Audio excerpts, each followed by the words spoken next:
haciéndole el trabajo al burgués o realmente intentamos reivindicarnos como trabajadores. Ese es el dilema. Con base a eso, entonces, claro, se definen al servicio de quién está esa política.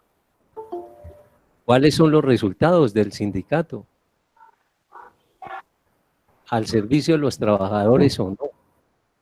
Y ahí fácilmente podemos identificar cuál de las dos políticas. Aquí no hay ni 3, ni 4, ni 5 políticas, solamente 2. Independiente a la religión, al color de la piel, ahora independiente al género. Entonces, si esto lo pudiéramos unificar, el resto, como decimos, es costura. No solo la economía, podemos determinar con base a eso en la familia cuál es la política o estamos orientando la familia con la política burguesa o con la política realmente popular, el barrio, el sindicato, la escuela, ¿cuál es, con cuál de estas dos políticas es la que lo orienta? Y claro, esas dos políticas tienen un método. La burguesa, que es una política individualista, y la de nosotros, los trabajadores, es colectiva. Los trabajadores, si no nos juntamos, difícilmente vamos a reivindicar la vida digna. Entonces, definida es la cuestión política, entonces ya me será fácil no salirme de ese camino. Sobre esa realidad, entonces, claro, tenemos que plantear lo de la ideología, cómo fundimos la teoría con la práctica. Porque hay mucha gente que habla bien, muy bonito, habla de izquierda, pero tiene una práctica de derecha, reaccionaria. Entonces, lo más difícil es unir la teoría con la práctica, que lo que digo, lo hago. Eso es difícil, pero si queremos salir de esta encrucijada, tenemos que, el mayor esfuerzo es por fundir la teoría con la práctica. Claro, el caso nuestro es bajo los lineamientos, los principios de la política popular como explotados para combatir a los explotadores. Hecho eso, aquí en el caso de Colombia, tenemos que saber que la pelea es contra un gran andamiaje que durante más de 200 años han construido aquí en esta Colombia. Toda la experiencia que tienen, más los miles de años de la burguesía internacional, este Estado colombiano se nutre de eso y tenemos que empezar a conocer contra quién es que tenemos que o queremos pelear. Y nosotros acá hemos dicho que este Estado colombiano es una dictadura porque su base fundamental es la fuerza, la violencia. El Estado colombiano es el mayor promotor de la violencia en este país. Por lo tanto, es una dictadura. Esa dictadura ejerce su poder en 4 aspectos centrales. La política, con qué principios es que nos están amaestrando, formando, cuál es el carácter de la economía, la cultura y, claro, el aparato militar. Esos 4 columnas son, si no las conocemos por dentro, difícilmente vamos a poder salir a la otra orilla. Y estos 4 fundamentos es para bienestar y progreso hoy de la burguesía. Hoy de la burguesía. En lo que nosotros quisiéramos salir adelante sería bienestar y progreso para nuestro pueblo. Con base a esa realidad, entonces,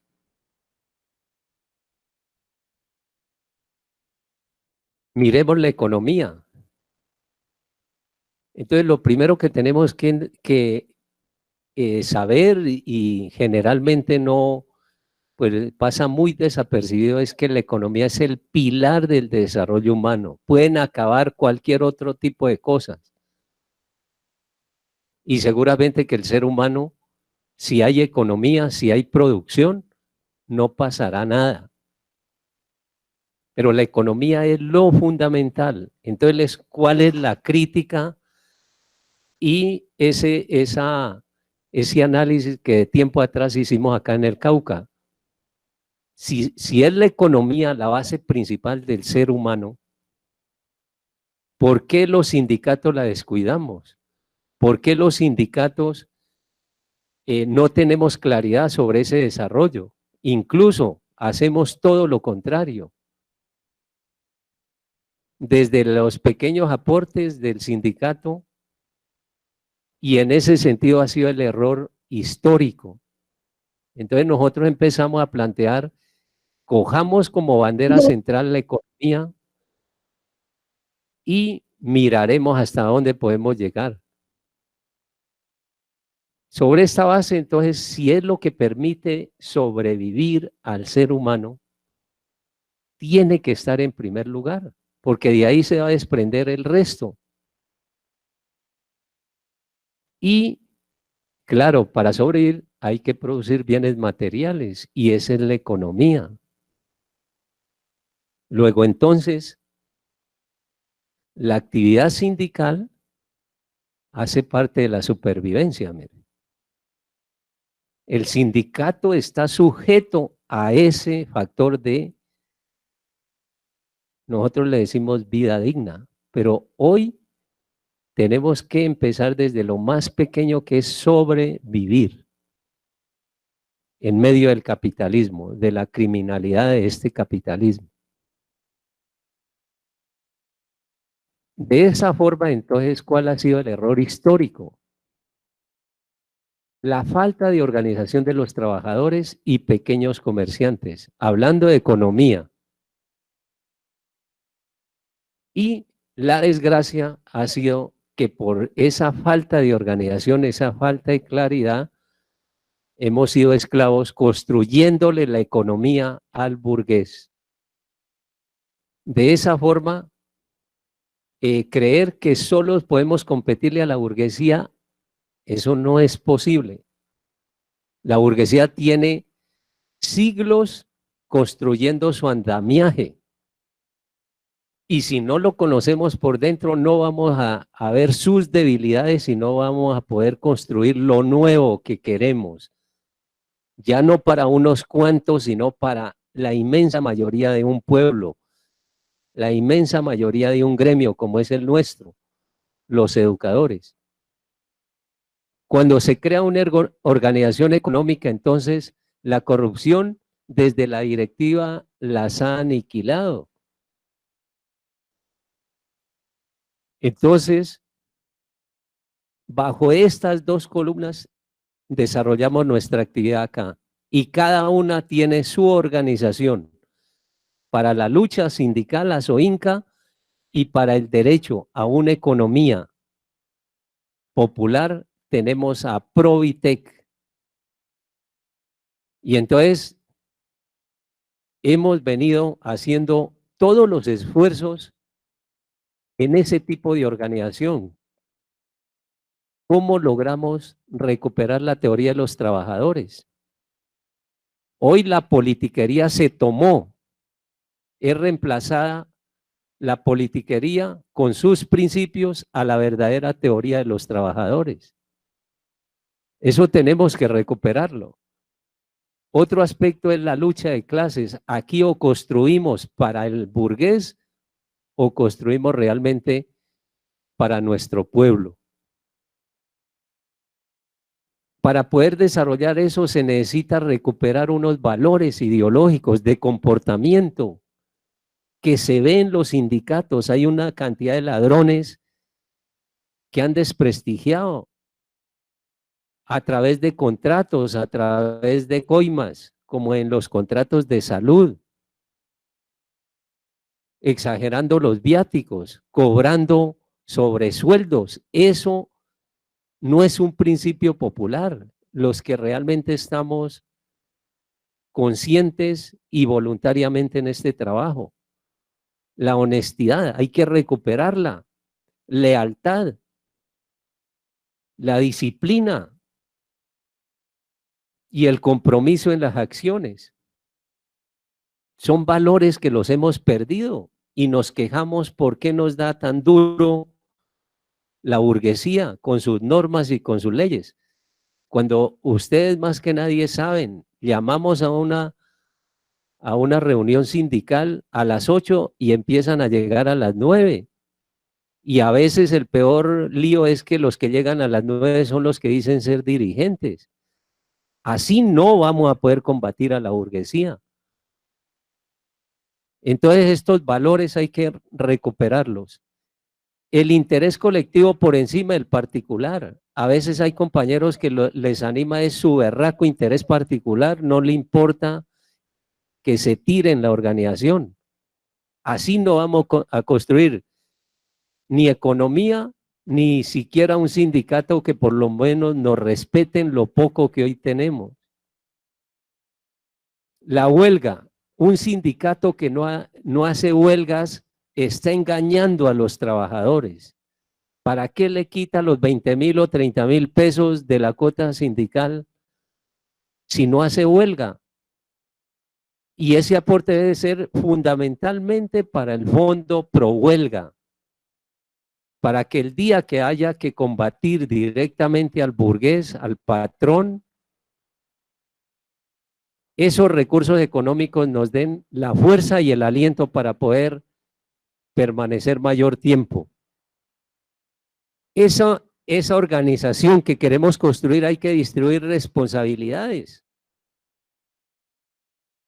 Esas responsabilidades son necesarias, aunque tienen un grave riesgo, que si los compañeros no están políticamente unificados con esos principios populares, se vuelven islas que de pronto van a dividir la organización. Pero la distribución del trabajo es una ley.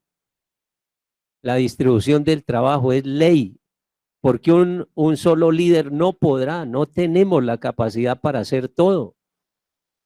Tenemos que ser colectivamente la distribución de toda esa carga que implica este tipo de organización y el control permanente. Si no hay un control permanente, la organización en cualquier momento fracasa. El control financiero, los proyectos y programas, el control en esa lealtad de esos afiliados. Y claro, hay que tener un grupo de activistas que le llamamos en el caso del Cauca para que ayuden a echar esto para adelante. Que si hoy nos toca desaparecer por cualquier circunstancia, pues ahí está por lo menos 10 o 20 compañeros que van a continuar bajo esos principios. Eso lo tenemos que tener claro. Y hay que construir escuela, hay que formar a compañeros, ojalá bajo estos principios que estamos analizando. Por eso ese líder que requiere que lea la teoría de los trabajadores, que le ayudemos a entenderla, que pueda, que tenga esa, por lo menos el deseo de lo que dice, lo haga, que tenga valores éticos, que eso basta para convencer a la base, verle la responsabilidad, verle la seriedad en el trabajo, la convicción. No acepta privilegios. Ese líder que requiere esta organización realmente popular no acepta privilegios. No se deja comprar. No se vende por coimas. Y más si queremos hacer economía popular. Sus derechos son como cualquiera de la base. Entonces no es el líder el primero que escoge la parcela o el primero que escoge el lote para la vivienda. Desde ahí se requiere un dirigente con otros principios. Nosotros acá decimos, si ya queda, metámonos, si no, el deber de nosotros es demostrar que esa alternativa es correcta. Algún día tendremos la opción.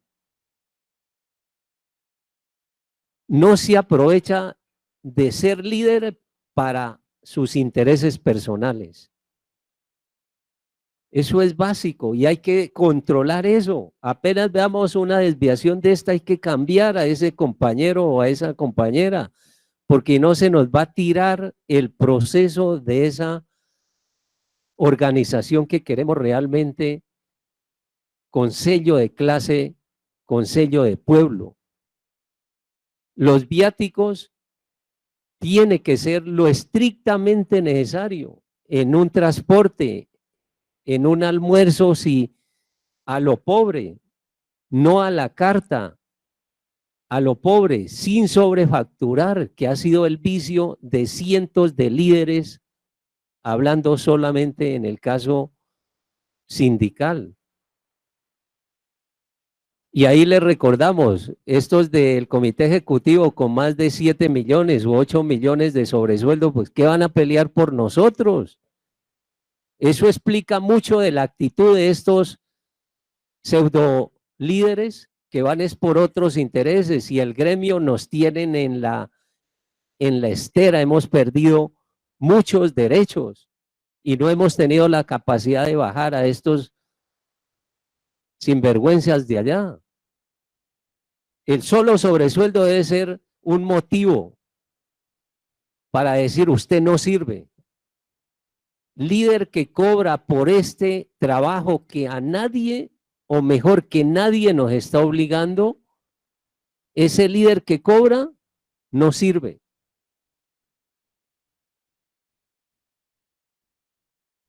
La acción sindical, entonces, ¿qué se ha tornado? Para ver si logramos ya empatar la economía. Podemos llevarnos exigiendo salario, exigiendo otra prima, exigiendo otra prebenda. Pero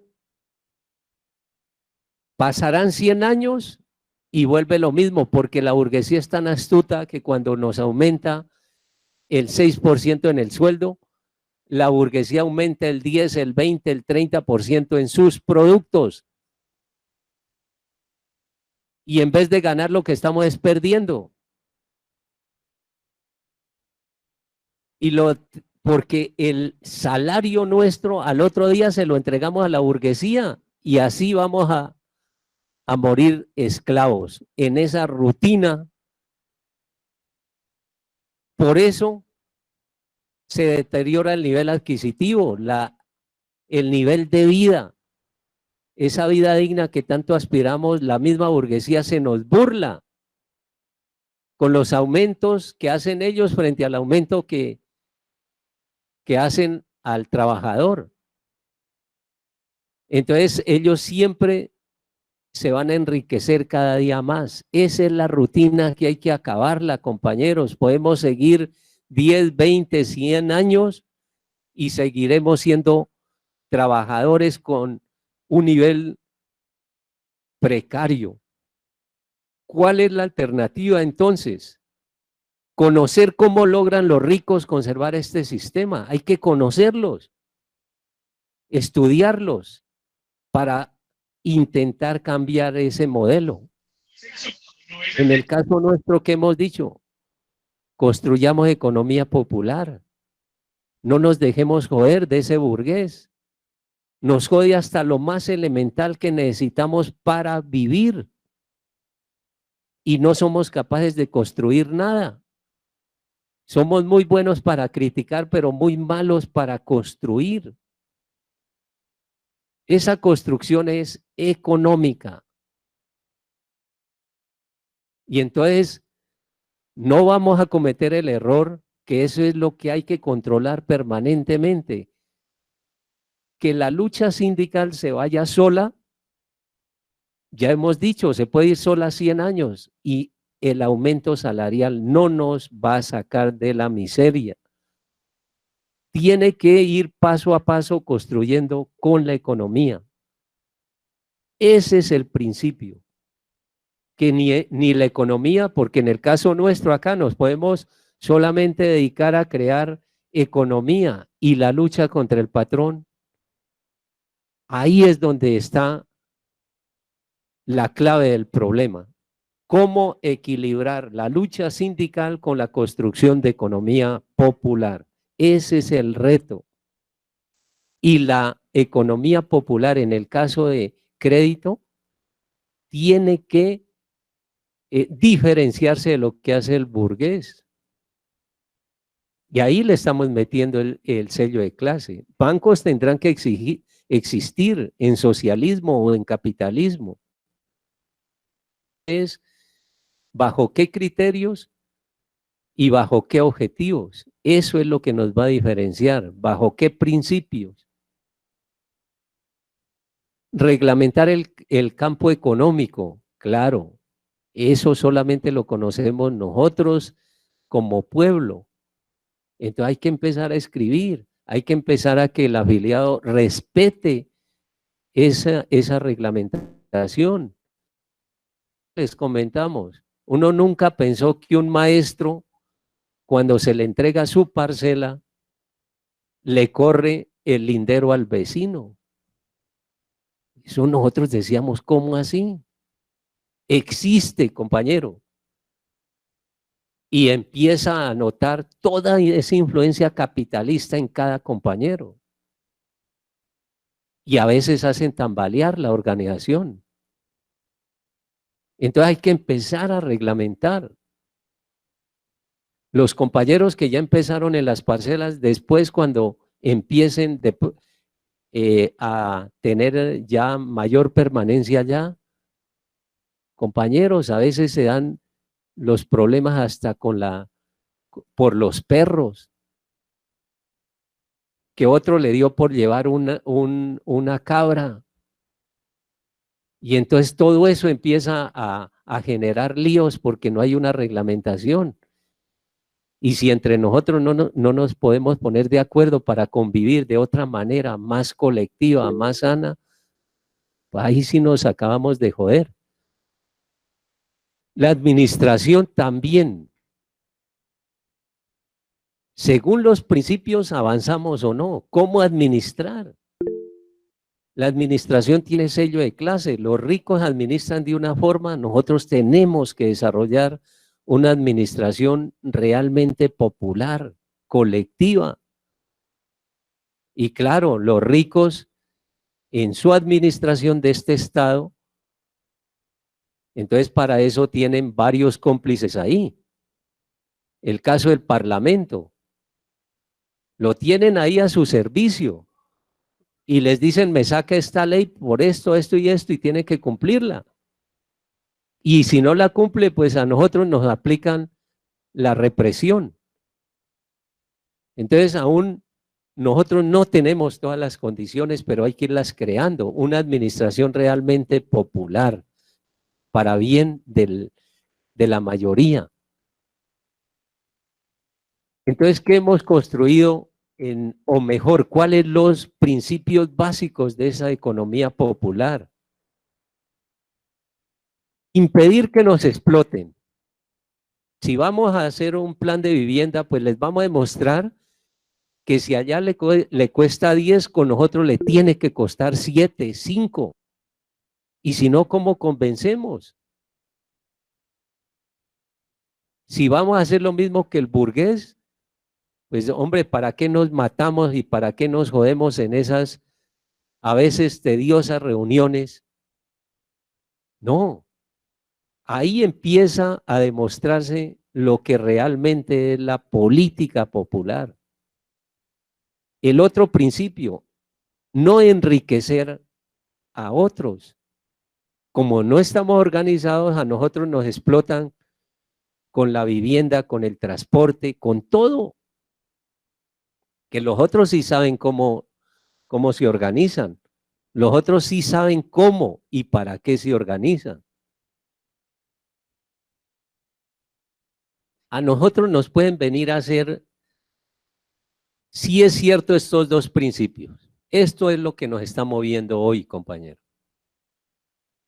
Y les podemos demostrar que en una parcela donde los vecinos cobran 100 millones, con nosotros les sale en 30. Incluso hoy cobran mucho más. Y entonces, claro, en el caso de aquí de Popayán, usted conversa con cualquier persona sobre los maestros y ya tienen un referente. Algunos para bien, otros para mal. Por ejemplo, los que nos tienen envidia nos dicen esos oligarcas, pero no saben cuál ha sido el proceso que nos ha tocado vivir para llegar a eso. Y no se imaginan que es la fuerza de más de 10.000 personas que permite hacer lo que según ellos creen que es de una persona. No es colectivo.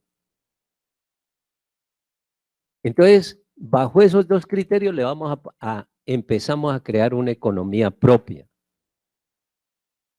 Y los excedentes les tenemos que demostrar que ya no se los va a llevar una persona, una familia, sino que así nos toque de a peso, pero va a ser para todos. Y donde todos tengan conciencia de lo que ahí se hizo, es lo justo. Porque le aplicamos este principio, mire. Darle a cada quien según el trabajo. Aquí el que no hace nada no tiene por qué venir a reclamar. Y hay que hacerle el control y demostrarle.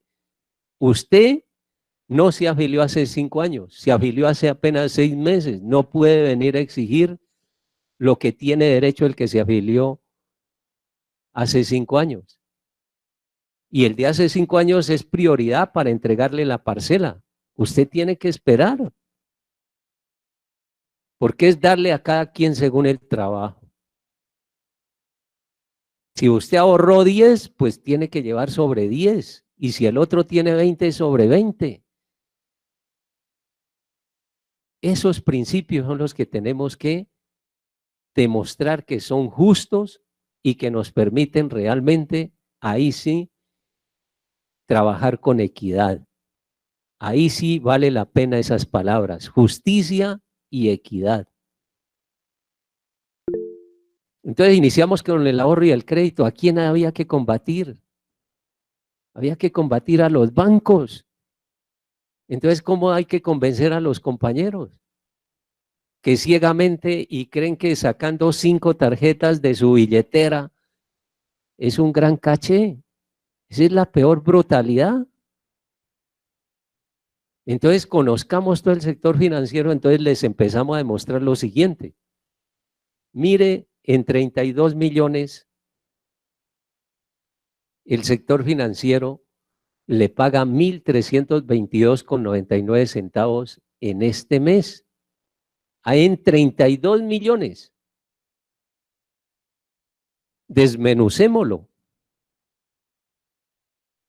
32 entre los intereses le está pagando en este caso 42 pesos por millón. 42. Y hay muchos profesores que ni siquiera han entendido este aspecto. Y como les digo, creen que es un caché mostrar 5 o 6 tarjetas. Entonces, listo, eso es lo que hace el burgués. En los 12 meses, 1.323 por los 32 millones, en un año, 15.877 pesos, compañero. Mire, 1.322 por 12 meses, 15.000. ¿Qué hace nuestra organización si ese compañero tuviera en ahorro 32 millones? Provite le da el 6% y le da un bono por 1.912.000. Mire, compañero. Esa es la diferencia de clase. Créditos vamos a necesitar en el sistema socialista y en el capitalista, y hay que ir creando esa otra forma de no enriquecerse una partida como lo hace el capitalismo. Y es con base a estos hechos los que el compañero educador acá en el Cauca ha venido cambiando de actitud. Tenemos todos los líos que no se imaginan, pero en un gran sector ya ha cambiado, pero es con base a los hechos. Entonces, bueno, el ahorro lo iniciamos con pequeñas sumas.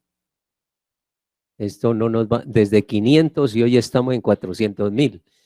El segundo gran frente, vivienda.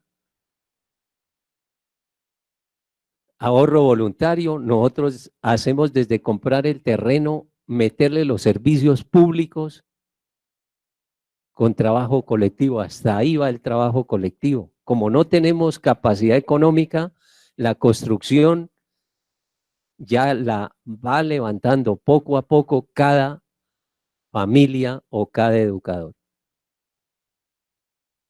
Al retirarse, si alguien se retira de un plan de esto, solamente le devolvemos los aportes.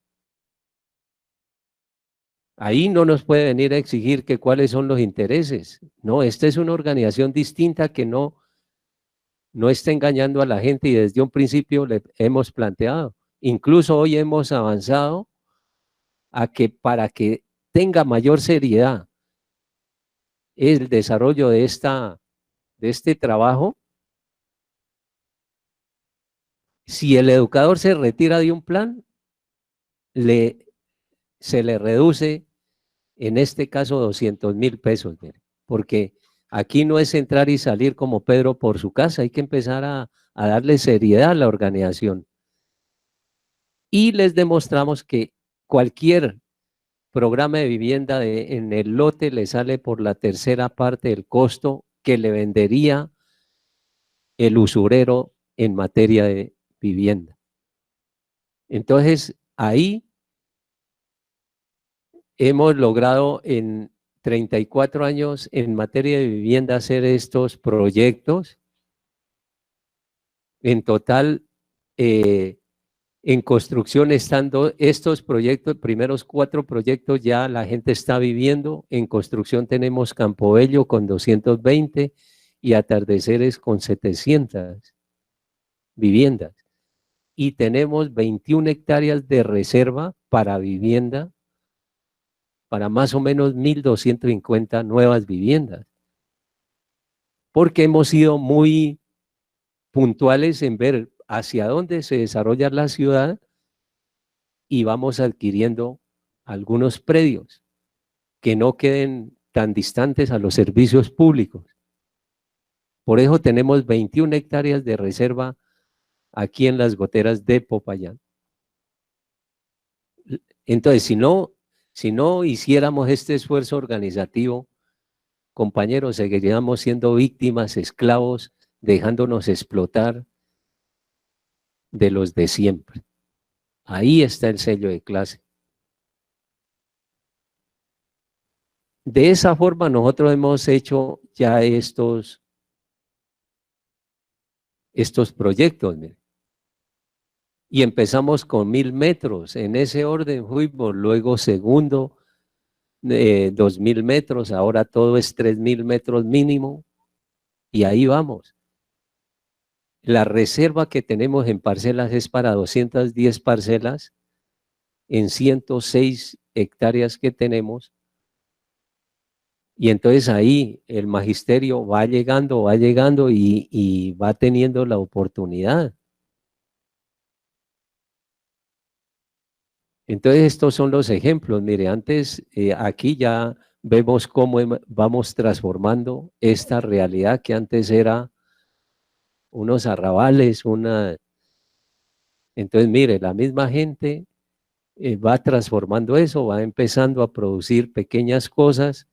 Si nos están matando con los químicos de 20 productos, y si nosotros podemos producir 1, 2 o 3, pues ya será menos y nuestro organismo podrá resistir mejor esta pandemia, por ejemplo, pero lleno de químicos, lleno de alimentación chatarra, pues nos doblega cualquier virus que nos echen. Entonces, esta es una segunda parcelación que tenemos. Mire lo que algunos compañeros cuando trabajan en colectivos, sus familias, acá les decimos, júntense todos los hermanos,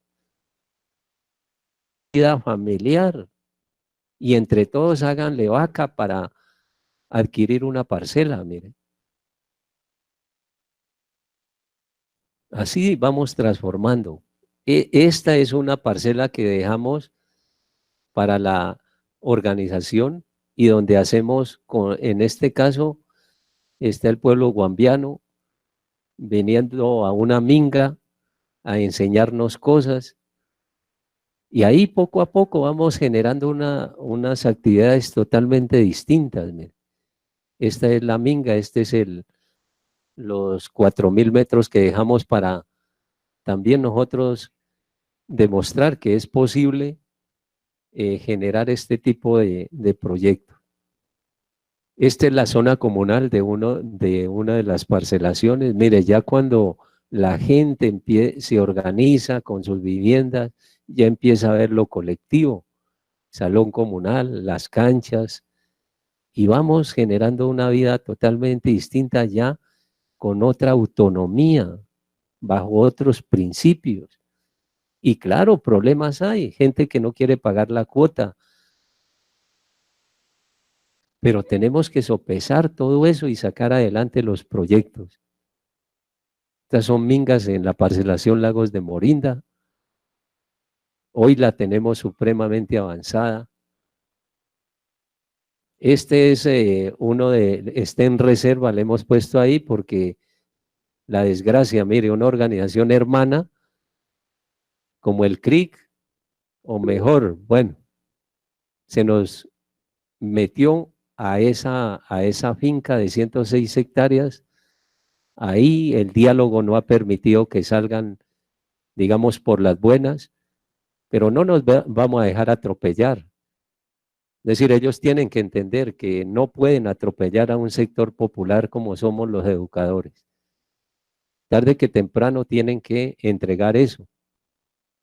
Ahí les estamos peleando y ya no dialogamos año y medio, no se pudo, pues ya nuestra organización no va a perder ese terreno a no ser que el Estado se lo compre. Pero ni siquiera le hemos dicho al Estado que se lo vendemos para que se lo entregue a ellos. No, señor. La mayoría de gente popular que hay ahí nos está respaldando. La recreación, mire, ese es otro punto de la vida social. Y aquí hemos demostrado que es posible como trabajadores hacer ese tipo de proyectos, mire, si trabajamos colectivamente. Ahí esas son unas cocinetas donde una familia se va, puede hacer su almuerzo ahí, hacer su deporte, la piscina. Entonces, todo se puede mostrar que con unos principios se puede llegar muy lejos, unos principios verdaderamente de pueblo. Producción de alimentos. Entonces ya nos dijimos, si nosotros tenemos que comprar alimentos todavía a lo que produce la burguesía porque nos falta mucho terreno, hay que seguir dependiendo aún de la burguesía, de sus grandes producciones. Entonces, pero por lo menos no nos dejemos joder en la compra de esos productos. Entonces organizamos el supermercado. ¿Cuándo podremos transformar las góndolas de nuestro supermercado ya con productos orgánicos? Ahí es donde retamos a los campesinos, a los indígenas. A ver, produzcan, hagamos un convenio. Y ustedes simplemente llegan, nosotros le pagamos su producción y se ahorran una cantidad de tiempo para poder vender sus productos y podemos hacer la alianza realmente entre pobres. Mientras no haya eso, tenemos que seguir comiendo la porquería que produce las fábricas de la burguesía. Ahí tenemos la cantidad de videos donde son porquerías que están produciendo. Y como ellos no comen eso, eso es para nosotros que lo envían. Entonces aquí está nuestro supermercado en pleno centro de esta ciudad. Hay mucho arraigo de la gente. Y entonces ahí les demostramos que también los trabajadores podemos hacer cosas de esas, que no solamente estos burgueses. Combustible, lo mismo. Si la mayoría tenemos moto o carro, en una asamblea dijimos, levante la mano, la mayoría. Entonces, ¿por qué nos dejamos joder del dueño de la estación de gasolina que ni sabemos quién diablos es? Entonces, coloquemos de a peso y nos compramos una, mire. Y cada uno colocó 100.000, el otro 1.000.000, el otro 500.000 y compramos una y hoy tenemos tres. Y en ese sentido, esta economía la vamos desarrollando, mire. La gente está creyendo, la gente recupera la confianza. Esta es la primera que adquirimos, es pequeña, pero fue es decir, la noticia acá, de cuando acá un sindicato con semejantes cosas. Mire. La segunda estación esta es más grande, con todos los servicios, desde lavar el carro hasta sincronizarlo, todo ese proceso y algunos locales que se tienen en alquiler ahí. Esta es la tercera estación, también es bastante grande, en un sector popular, es difícil, pero ahí la gente ya tiene conocimiento, que eso no es de una persona o de una familia, que eso es de todo un gremio. Esta, pues nos tocó adquirir 2 tractomulas para poder surtir estas estaciones y ahí vamos.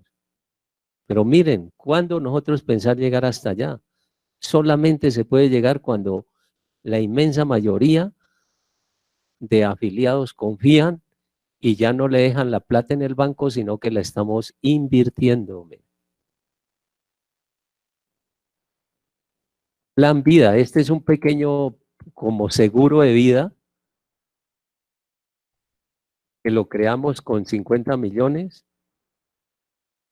Entonces, los que apenas ingresan y hasta 35 años pagan 30.000 pesos, de 35 a 50, 5.000 pesos más, miren, de 50 a 65, 40.000. Y es diciéndole a la burguesía que acá no estamos por cuánto nos queda, sino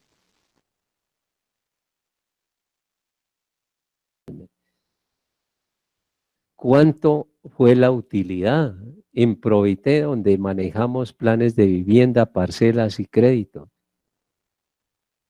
Entonces, mire, 1.309 millones fue. Y esos 1.309 millones en este año 2018, auxilios. Durante el año, 171 millones. Estos auxilios son por enfermedad, por maternidad o paternidad, porque fallecimiento de los familiares directos del afiliado. Entonces, les damos ese informe. Se entregaron en el 2018 171 millones. ¿Cuánto quedó? 964. En Coprovité, que desde aquí orientamos las estaciones de gasolina y el supermercado, mire, ¿cuánto fue la ganancia? 1.360 millones. Más lo de Provité, entonces tenemos un total de 2.668 millones. Ahora sí, en una asamblea, claro, se le lleva la propuesta porque Pues no es para discutir dentro de toda la asamblea, sino a juicio y con esos principios populares, ¿qué le decimos a la gente? Entonces distribuyamos de acuerdo al trabajo. El 6% según el ahorro, ese es el trabajo.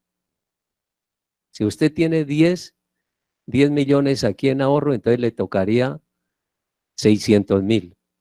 El que tiene 2 millones, pues 120,000. Y entonces la gente no revira, porque es con base a su trabajo, a su sacrificio, en este caso de ahorro. ¿Usted cuánto aportó para comprar la estación de gasolina? Ah, que 1 millón, el 7%. Entonces tiene 70,000 pesos. Si ese millón lo tuviera en el banco, pues le dan 42 por 12, 4,800 pesos en el año. Nosotros 70,000, ¿cuántas veces más son? 10, 12 veces más. ¿Y cuánto compró? Porque no se trata de que usted dé 10 millones para el supermercado, pero nunca va a comprar. Listo, no compre, pero tampoco recibe por compras. Mire, eso hemos ido disciplinando a los compañeros con todos los líos, desde aquel compañero que se le pasa o el lindero hasta aquel compañero que no quiere pagar el crédito y se hace el pendejo. Entonces, contra todo eso hay que combatir. O aquellos que creen que primero son ellos violando la antigüedad de un compañero o compañera y se emberracan. Pueden emberracarse, pero los principios los hacemos respetar. Entonces, ese es el mensaje, compañeros. El, ojalá la experiencia que hoy hoy se tiene en el desarrollo de la economía, con esos principios que hemos venido planteando, tengan plena seguridad, compañeros, que saldrán adelante. Y desde el Cauca, desde Azoinca, desde Provité, tendrán nuestra mano amiga para no solo con la orientación. Llegará un momento en que tenemos que romper fronteras y hacer grandes proyectos para bien, insisto, de la colectividad. Nosotros éramos conscientes de que el problema de salud es pelear con grandes mafias, con grandes burgueses, no solo de este país, sino internacionales que se tomaron ese gran sector para enriquecer y matar a la gente. Porque aquí esos modelos los hacen para matarnos, compañeros. No es para curarnos, es para matarnos. Ya saben lo que significa si a usted le toca o nos toca ir a la Rey David. Acá el clamor es que llévenme a otra parte menos a ese matadero. Sabiendo eso, dimos un primer paso. Hacer 5 huelgas antes de firmar el contrato o esa maldita licitación. 5 huelgas. El principal responsable de que la propuesta de Cauca no se hubiera definido es del Comité Ejecutivo de FECODE. Hombre, ¿cómo se van a ir en contra de una alternativa de su base? ¿Cómo es posible que estos líderes prefieran aliarse con el dueño de Cosmited, con ese criminal, y sacrificar nosotros 4 años? Y ustedes recuerdan que decía el comité ejecutivo que ahora sí el contrato iba a tener dientes para poderlo llevar contra la pared. Compañeros, este nuevo modelo, los dientes, fue a favor del operador.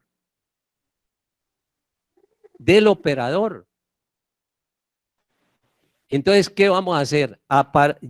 Desde ya nos faculta la Asamblea General de Delegados para que no dejemos prorrogar los contratos, compañeros.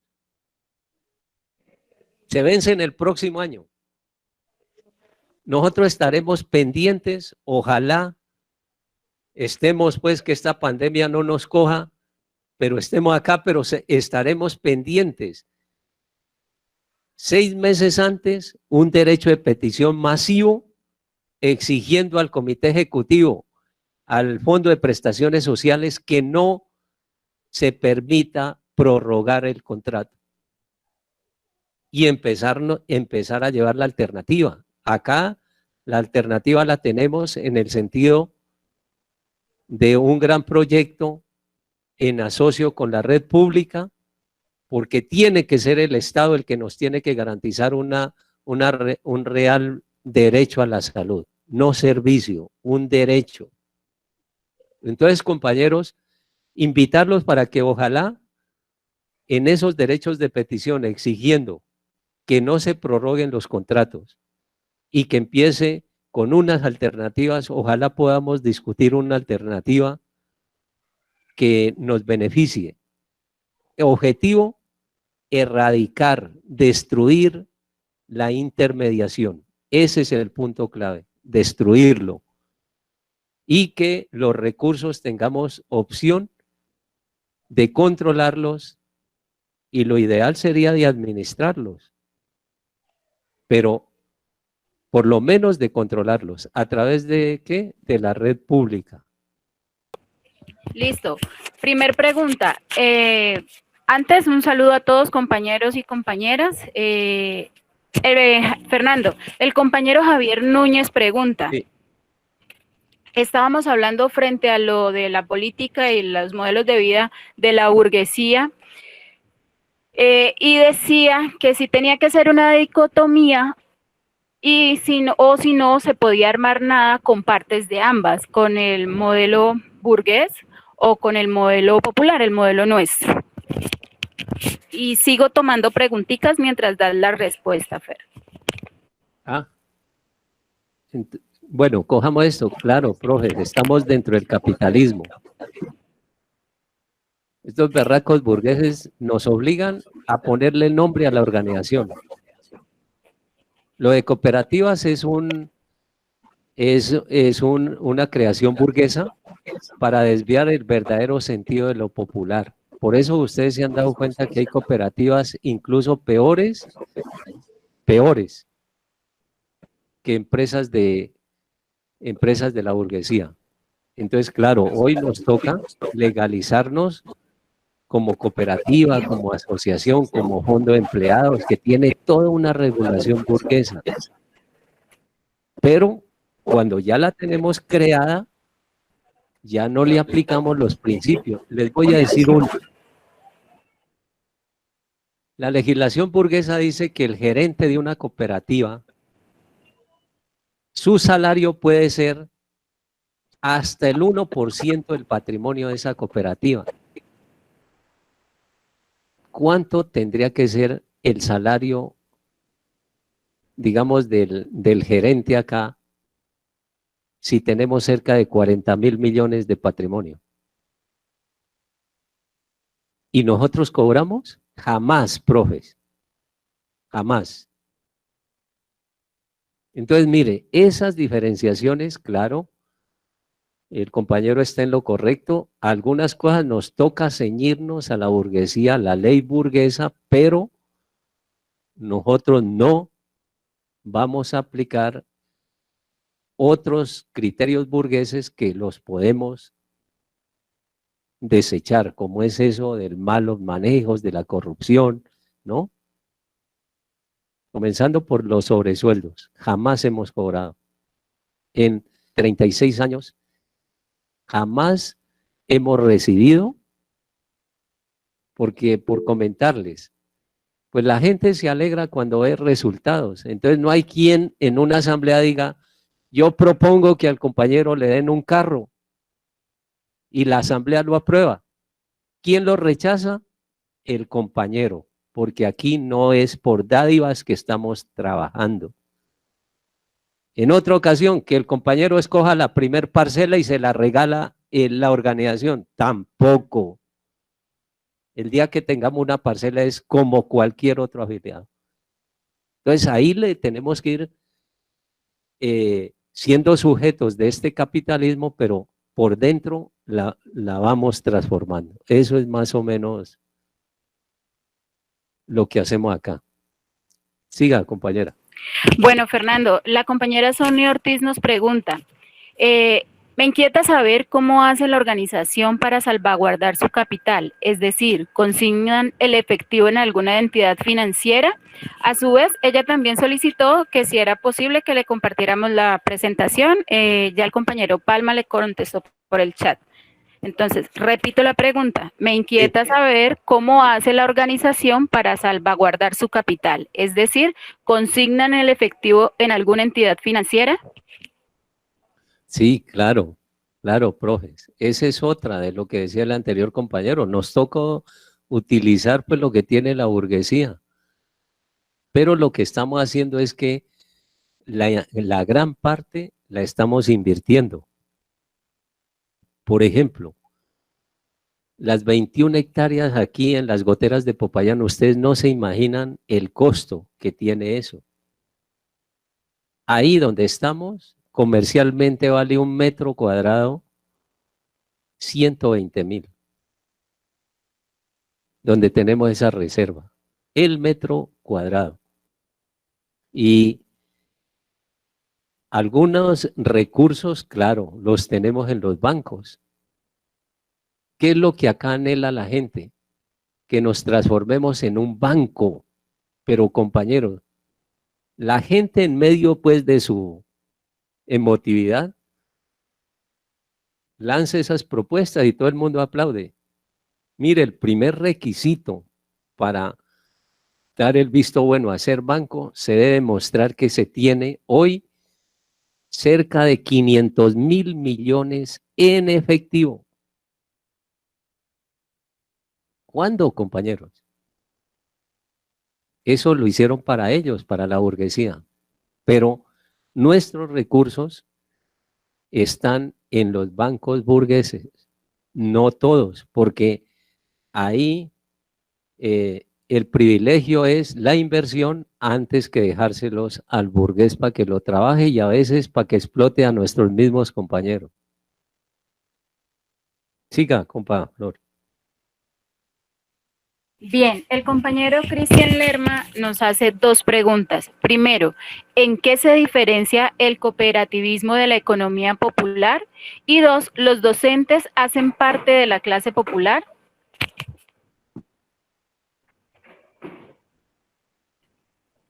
Bueno, claro.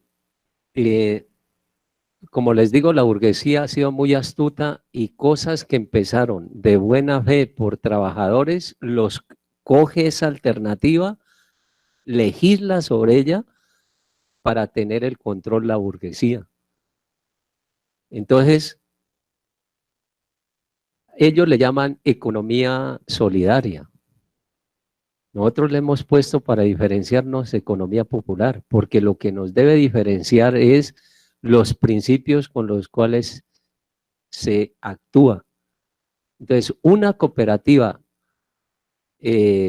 digamos, corriente, lo que más les interesa a ellos es la ganancia. Estudien algunas cooperativas que hay en el magisterio y verán. Mire la táctica de ellos.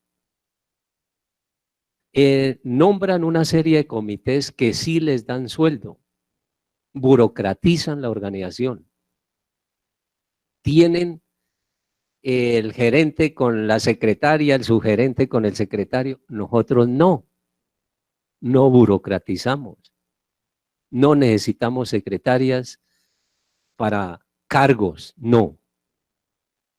Esas son las diferencias que hay que ir viendo. Y esa economía popular, claro, lo que más nos va a diferenciar es, de pronto si usted ha sido o es afiliado de una cooperativa, a usted lo engañan en diciembre. Generalmente es en diciembre, son hasta bien tácticos ellos.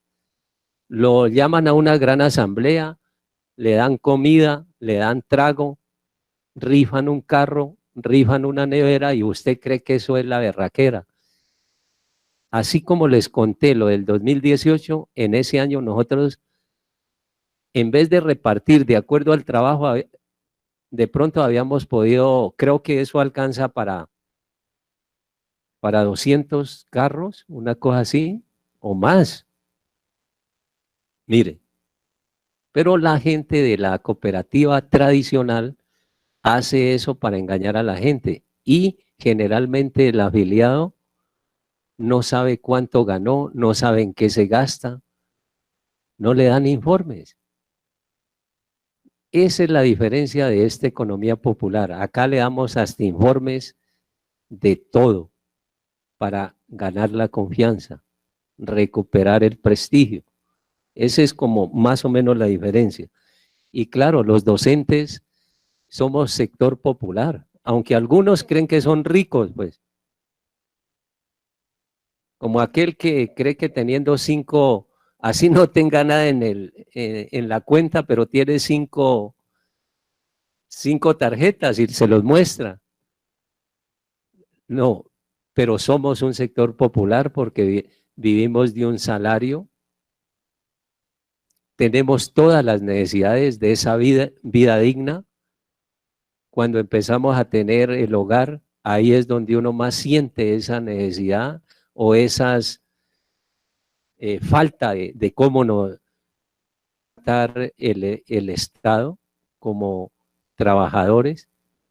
Entonces sí, y desde acá le estamos por distintas formas, le estamos planteando al docente que no se crea de a mucho.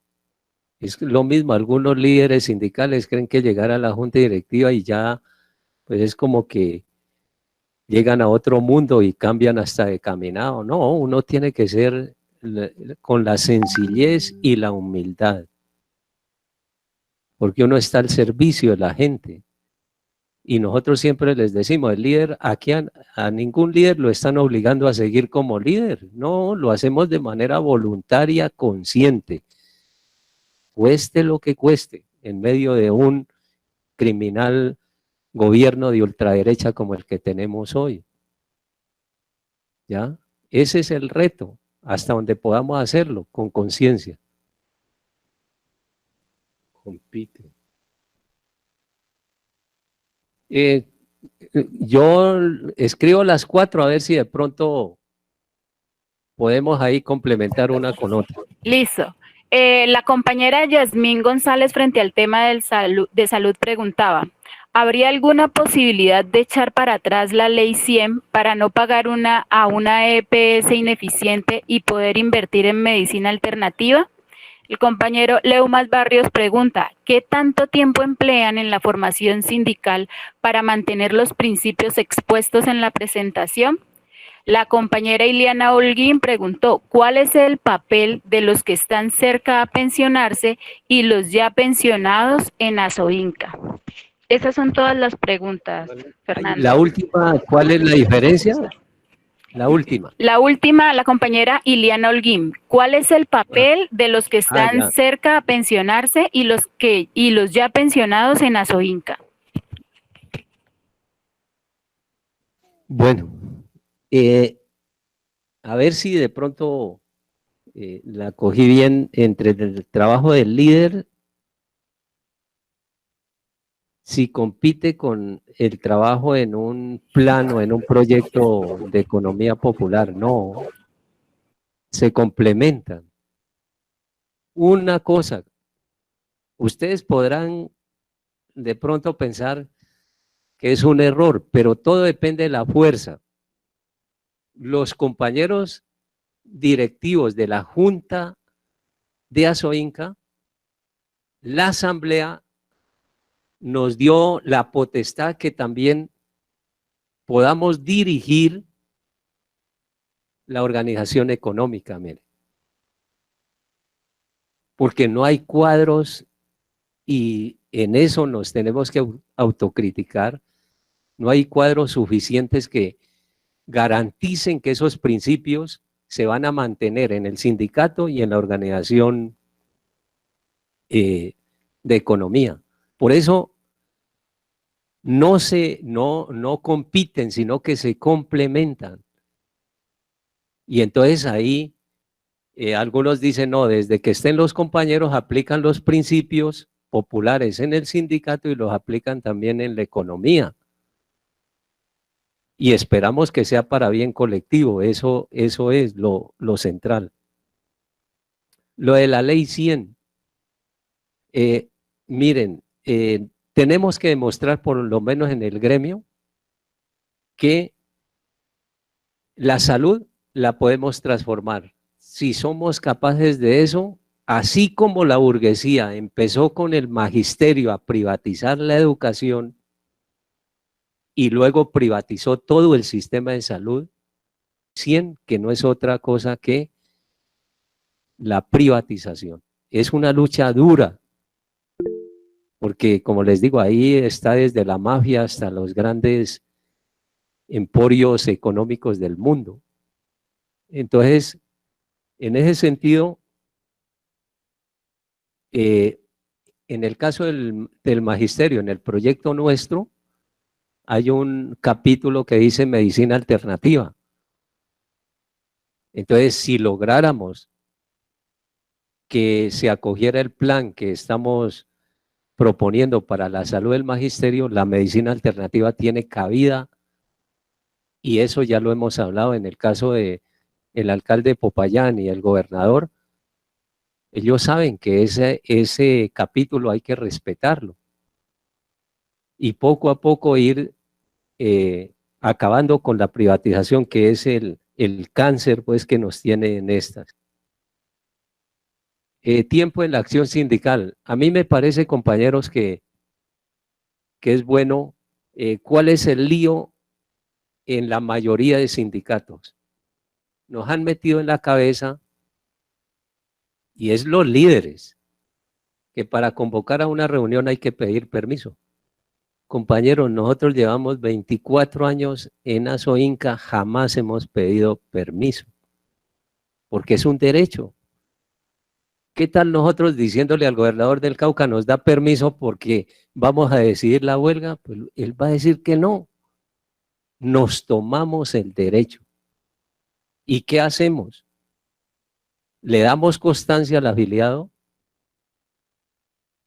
y eso para todo proceso de tipo laboral. Y hemos empezado a ganar la confianza de la gente. O sea que nosotros tenemos bastante espacio para la actividad sindical. Lo segundo, cada directivo tenemos, en el momento tenemos 2 municipios por cada directivo. Y no sé, la exigencia es que mínimo el directivo tiene que llegar 3 veces al municipio a hablar con la base, a ayudar a organizar a la base. Porque esa es la otra, que a veces la gente se conforma con que si FECODE convoca o no. Ese es el gran error. Y la vida interna de cada sindicato se está perdiendo. Nosotros acá tenemos nuestro propio accionar general, municipal y zonal. Permiso. Entonces, aspiramos a que esos espacios se vayan ganando en otros departamentos. Y toca empezar por la gran intimidación que empieza a decir, todos sabemos, le descontamos el salario, pero legalmente no lo pueden hacer. Incluso hemos ganado ese espacio grande sindical porque hay una norma que el que constriñe la actividad sindical, el que le dice a un afiliado, no te dejo ir o no hay permiso para ir, te voy a descontar, ese rector o ese coordinador, si logramos demostrar que le impidió asistir a su organización sindical, lo echan a la cárcel y le imponen una gran multa. Eso está ahí. Y entonces nosotros todo eso lo hemos digamos, le hemos compartido a la gente, lo hemos discutido con los secretarios de educación y acá no tenemos ningún lío. Y hemos convocado en un mes 2 o 3 reuniones o hasta más, si tenemos en cuenta lo de los municipios. Eso sería en que, claro, ese gran espacio que tenemos para la acción sindical, el tiempo. ¿Cuál papel? Con los pensionados o los que no. Mire, en esto de la pandemia, nosotros hemos ya tomado posición, hemos venido creando las condiciones, digamos, políticas en nuestros compañeros, en el sentido que lo principal es el derecho a la vida.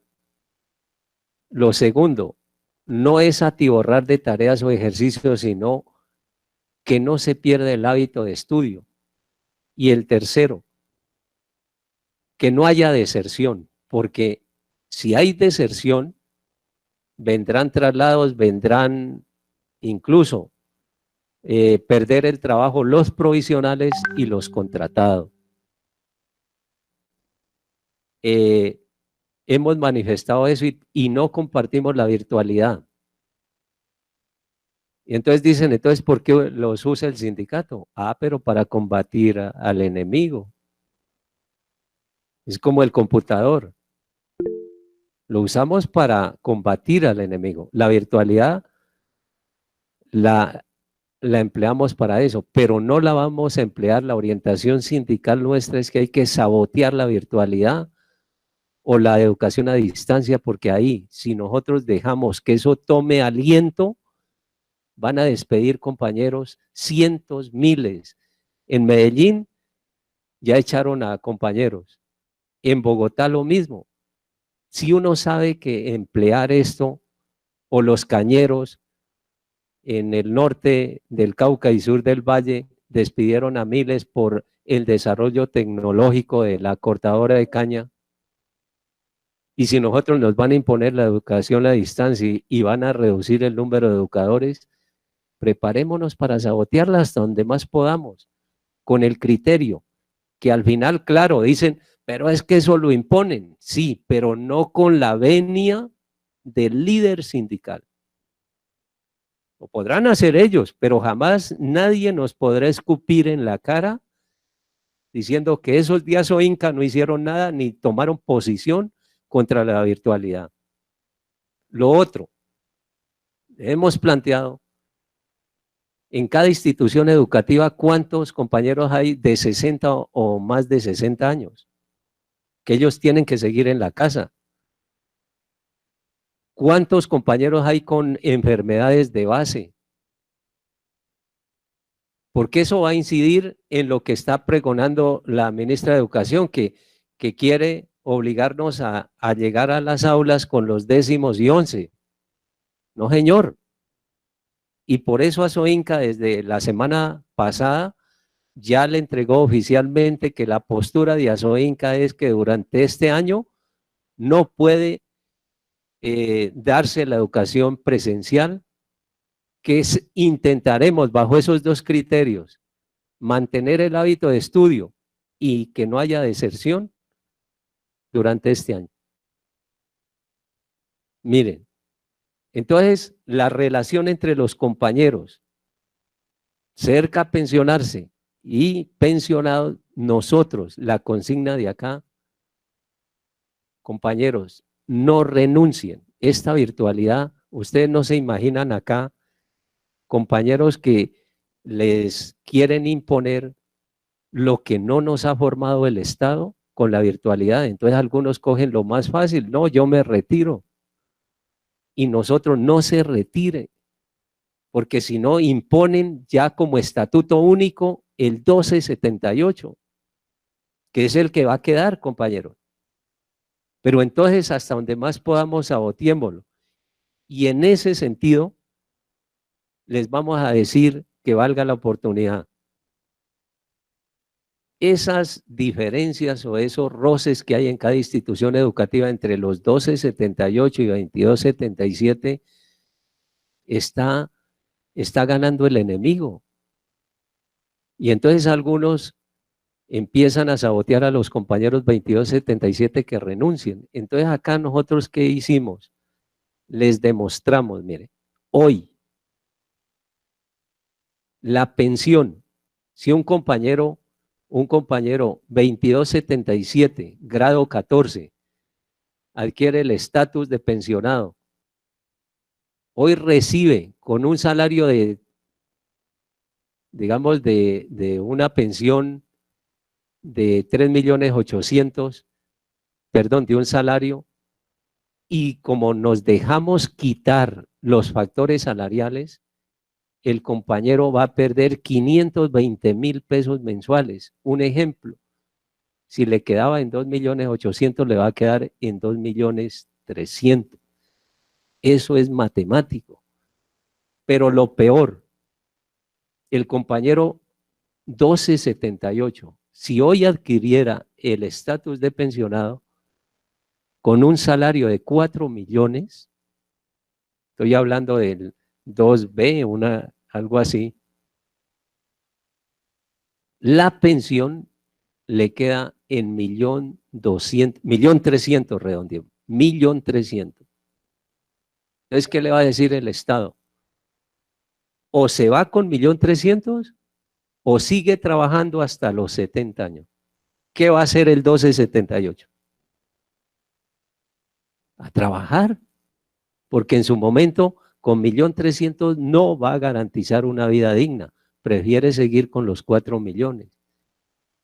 Por eso es que hay que sensibilizar a la unidad entre docentes, porque aquí el burgués nos está tratando con el mismo rasero y nosotros como buenos pendejos dividiéndonos por ese berraco número.